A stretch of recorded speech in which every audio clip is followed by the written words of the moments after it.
Okay, in this video, I'm going to look at the introduction section and how it's organized. The introduction is the first major section of your paper. Now, there are 5 things that the introduction should do. First, it should get the reader's attention and interest. Second, it should give the reader a summary of previous research, what is already known about the topic. Next, it should set up your research by formulating a clear problem to be solved. That's what we don't yet know about the problem. 4, you should propose a hypothesis to test with your experiment. And then 5, you should state the main purpose of your study. Now, let's have a look at a couple introductions from real research papers and see what they have. Introductions can be a bit different depending on the topic, so we're going to compare 2 examples. Okay, first, here is a study that examines the effect of different chemicals on preventing the browning of apple slices. And here's the introduction. First, it starts with some facts about preserving fruit that shows us why this topic is important. And then it introduces the topic of browning, right here. Okay, and then it introduces the problem that we need to solve, that a replacement technique for preventing fruit from browning has urgently been sought.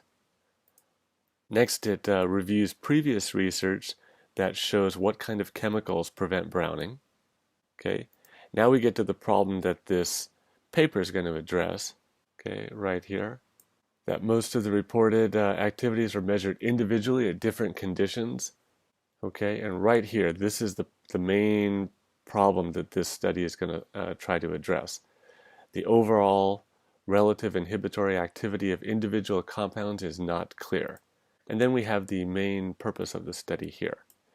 The main purpose of the study was to find the most effective anti-browning agents for apple slices by comparing the anti-browning activity of commonly known compounds under the same conditions. So we started by getting the reader's attention and then reviewing the history of the problem and what is known about the problem.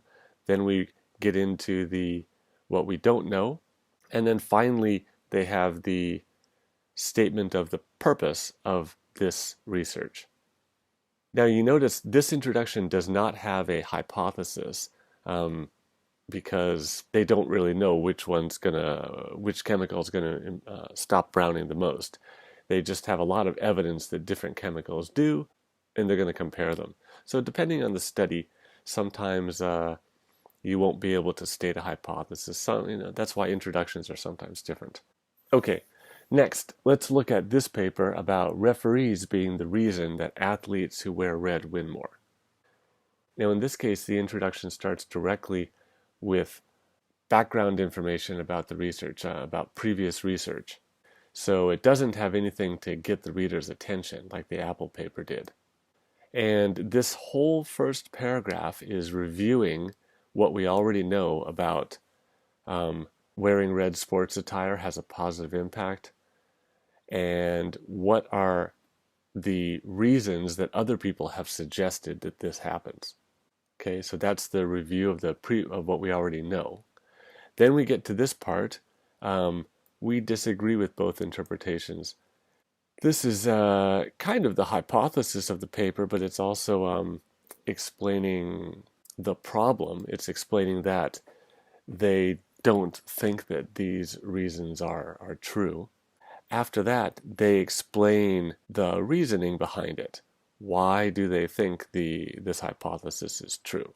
Okay, and then finally they come again to repeating the hypothesis right here. Therefore, we believe that it is the referees who are the actual cause of the advantage competitors have when they wear red. And then finally, just like the other paper, the last thing in your introduction should be your statement of purpose. Because the effect of red clothing on performance and on the decisions of referees may well have been confounded in the original data, we conducted a new experiment and found. Okay, now one more thing that I want to talk about is citations. Okay, what are citations? Well, citations are these things and these things here. An example is this sentence. Okay, referees and umpires exert a major influence on the outcome of sports competitions. That information they cite this paper, Plessner and Haar 2006, as evidence that this statement is true. This is very important in your research paper. You can't write from your head. You need to back up everything you say with evidence, and that evidence either comes from a logical argument, or it comes from your own experiment, or it comes from previous research papers. Everything needs to be backed up with evidence. Now, it might seem reasonable referees and umpires exert a major influence on the outcome of sports competitions, but without the reference, that's just your opinion, and your scientific paper needs to be 100% justified so that other people will believe what you write. Now, if we want to know what this paper is, we can go to the list of references at the end of the paper, and here is all the details. You have the names of the authors, the year, the name of the paper, the name of the journal that it comes from, the volume number, the pages, okay? And your research paper will also have to have a reference list at the end like this. You can use the book that I gave you in class, this one, to find out how to do these references. And also I have another video that explains how to do this in Word. Okay, let's just go back here for a second. Two ways you can put citations in your paper. One is to say the point and then put this at the end in parentheses. Family names of the authors and the year. The other way is if you use the names of the researchers in the sentence, like this. Hill and Barton showed that wearing red sports attire, okay? Then, in this case, you just put the year in parentheses after the name. Okay, one last point about citations. As I said, don't write from your head. For example, you might know from maybe a high school science class, or maybe you saw something on TV, you might know that honey can be used to prevent apple slices from turning brown. But just because you know that, you can't write it in your paper. You need to find a trustworthy source of information to be evidence for your statement that honey can stop apples from turning brown. Okay, so in your introduction, you're going to be doing a lot of summarizing sources. A couple other things to note: don't copy from your sources. This is considered plagiarism and will get you in big trouble.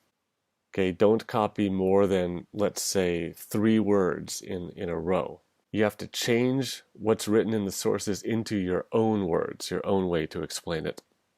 Next, don't quote from your sources. Don't use quotation marks. Just explain what the sources say in your own words. And lastly, this is the 3rd time I've said this now, summarize in your own words. A good technique for doing this is read your source, read the research paper, and make sure you understand it. Keep reading it until you understand it. Then close the book or put the paper away and write notes. Then, when you write your paper, use your notes instead of looking at the original research paper when you're writing. Okay, so just to review, when you're writing the introduction, you want to start by getting the reader's attention. You want to organize it properly with a summary of previous research, the problem to solve, your hypothesis, and your statement of purpose. And you want to back up your statements with citations. Don't write from your head. Summarize your sources. Don't copy or quote. And format your citations and reference list correctly.